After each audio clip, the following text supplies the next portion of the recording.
On the real side, where have the people made in America that Dr. King lived and was killed for? Where have they gone?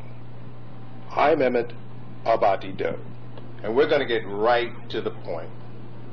I have with me Arafa Speaks. She is a person who has experienced homelessness for over 19 years. And Arafa Speaks is going to share with us her observation as to who the people made in America, who they are as part of the homeless community and population for 19 years. Arafa. Who are these people? These are our people. There's no mystery. I've been out here since 1989, and everywhere that I've been, up and down the East Coast, I have seen that we are the majority population. Visibly, you see our black men, but our women and children are in high numbers as well. It's our people. How did it happen is the question.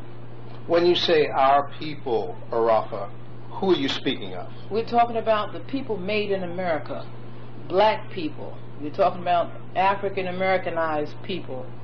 The people who are the descendants of those prisoners of war, yes, known as slaves. Yes. Are we talking about people from the Caribbean? Are we talking about people from South America? Are we talking about people from Africa? No. Who are we talking about? The population, as I have seen it, black people born and raised in America. What I've also seen, especially in New York, I've seen a high-level population of West Indian people who are the staff, as well as now the Hispanic population who are running these shelters, put in position, who have no understanding of the condition of the people made in America, aka black people, African Americans, Negroes, colors, whatever, and as a result it creates a greater divide. Okay, so what you're telling me, and I want to be perfectly clear, because when I said and when I say, where have the people made in America that Dr. King lived and was killed for, where have they gone? And you're telling me, and it was my theory that where they have gone to is homelessness. Where they have gone to is in the prisons of the United States. Where they have gone to is in other institutionalized care. Where they have gone to is our children have gone to children protective services. Our elderly, have gone to, just plain old folks' homes and things like that to die. So that the population representing the people made in America are systematically under attack, and genocide is being perpetrated against the people made in America in broad daylight. What do you have to say about that? You couldn't have made it more plainer. I pray that the people are listening. Play it back and listen. It's no accident that we as a people are homeless. The definition of homelessness is, number one, homelessness begins at home. Number two, the ruin of a nation begins in the home of its people. Number three, great kings and queens of Africa are homeless in America. The condition of our people made in America, where they have gone to homelessness, is a direct result of what is called the Emancipation Proclamation of the so-called freed African. Now, also, what I heard you say is this, and I want to make sure that I'm understanding you correctly so that our audience can understand that the people made in America are once again sources of employment opportunities for other groups of people. Absolutely. And you're saying that some of the other groups of people include who? Name them all. The other groups of people that feed on the condition of the people made in America that they have been reduced to. Who feeds on us? What has been your observation? Who feeds on the people made in America again? The primary and ruling population that I have seen with my own eyes, and that are the Jews. That's number one. They are the ones who have set up this plan of action. Number two, you have our people made in America here who are put in position, as well as who are pimping, actually pimping and terrorizing our own people for a job and for money. They will do anything. They have lost their morality. Yes, for 30 pieces of silver. Okay. To support their own families. Let's call them out. You have the West Indian community.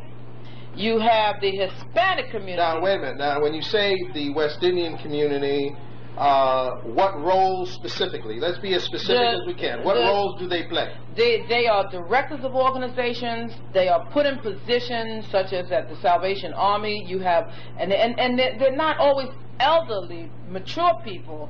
They're in their 30s and 40s, and they are directors, program directors, and especially security. And operating in security to keep our own people in check. And instead of creating a table of brotherhood where we can close the gap and create a reparations environment, which is not money in and of itself, but getting an understanding of what happened to all of us in the diaspora, the continent, and of course here in North America. So the brotherhood that they talk about, you ain't seen none of this brotherhood? No brotherhood whatsoever. They got jobs. Our worst enemies are overseers. Anyone and everybody, especially our own people. They're exploiters. Exactly. They're pimps. Nobody's trying to understand our condition. And they're using the people made in America once again to get over. Exactly. Is that correct? Absolutely.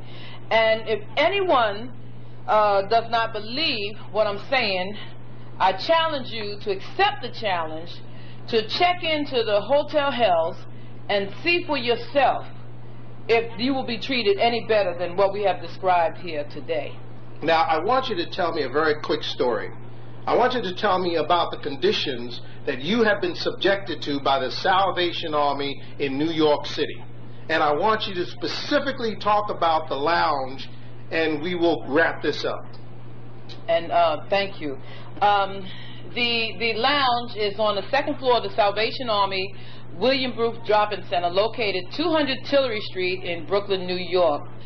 We are forced to sit and sleep on hard plastic chairs, okay, because this is a chaired facility, and policy which came down from the mayor's office, which came down to DHS, which has been trickled down to what is called the Salvation Army. This is a drop-in center, they call it, a chaired facility, not a shelter.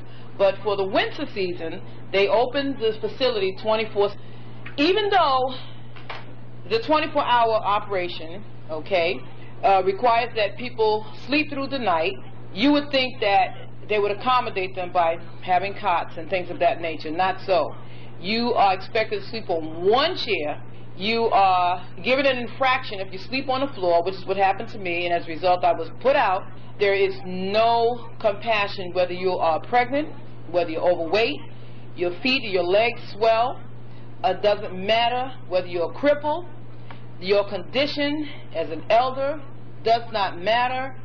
And we've taken this to DHS, we've taken this to the politicians, and we have gotten no support in making the necessary change. Okay, tell us about the conditions that people are subjected to in terms of having to only have one chair, and if there's a compassionate security guard, they will allow you to have two chairs to where you can raise your feet up and try to sleep in some kind of comfortable position. Yes. And this is a 24... Right, exactly. And there's a few people who will act compassionately, security guards that are, but you never know who's going to act what way on any particular day. The same person who acts compassionately on one day and 1 minute can turn on you the next minute. We even have a security guard who calls himself a pastor who will literally pull you by your arm to lift you up off the floor.